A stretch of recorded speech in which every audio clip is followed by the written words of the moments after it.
Bonjour à toutes et à tous, je suis Mélanie Delage. Et moi, Cindy Coignou.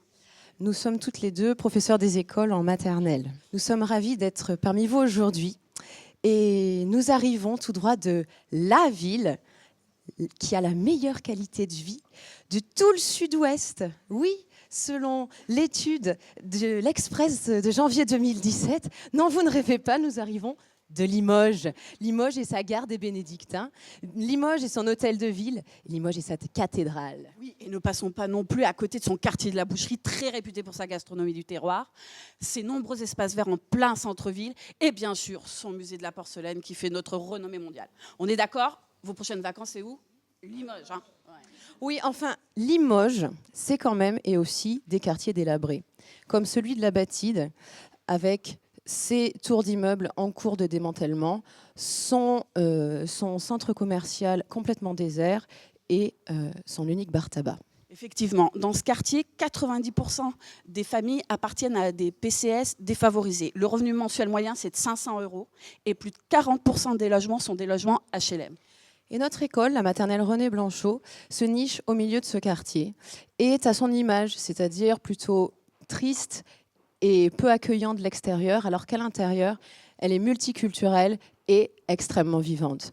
Sur les familles, nous avons beaucoup de populations étrangères et issues des dom-toms. Et voilà, c'est au milieu de toutes ces cultures que nous nous sommes tous rencontrés. Une équipe d'une vingtaine de personnes, enseignants, TATSEM, AVS, EVS, RAZED.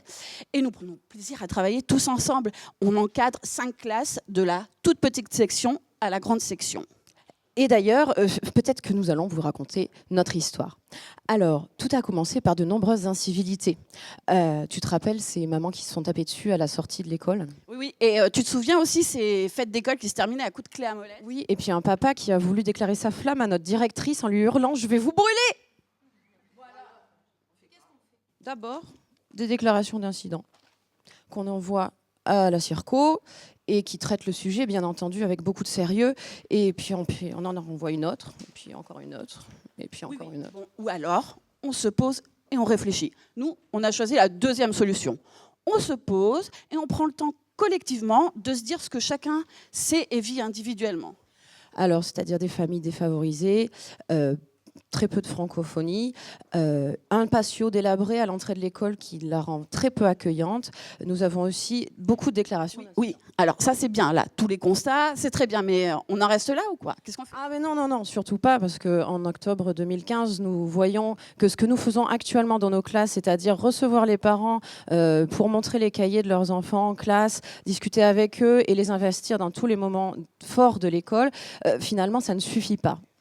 Alors, on décide de construire une action de coéducation parents, enfants, enseignants et également tous les partenaires du quartier qui interviennent déjà dans l'école. Cette action, elle a pour but de casser les codes de l'école traditionnelle et surtout d'être pérenne.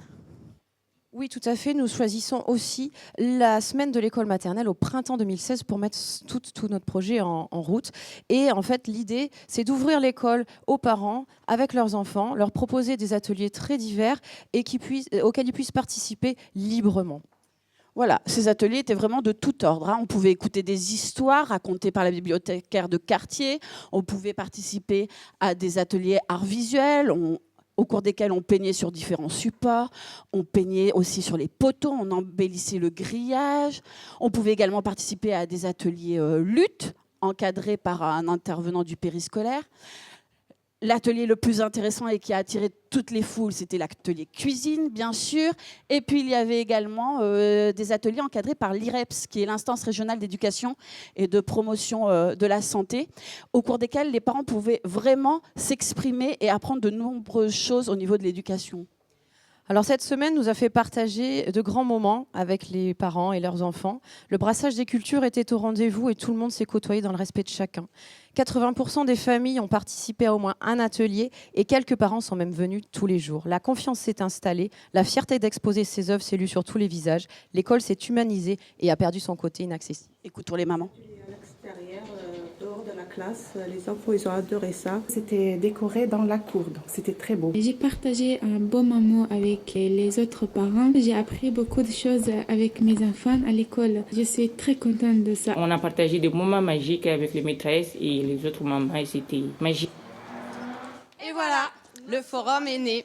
F comme famille. O comme ouverture, R comme réussite. U comme unité.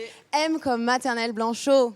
En aménageant l'entrée de notre école, on a voulu vraiment créer un passage symbolique entre les cités et la cité avec un C majuscule. Ces familles se voient offrir par ce lieu d'échange un droit de citoyen à faire partie de la société. Et vous voyez la différence cette année. Alors, en bas à gauche, vous vous rappelez, là, ça, c'était l'année dernière. On joue au jeu de cette erreurs. En haut, à droite, c'est cette année. Et cette année, oui, ce sont les parents qui sont devenus force de proposition pour le forum saison 2. Écoutons.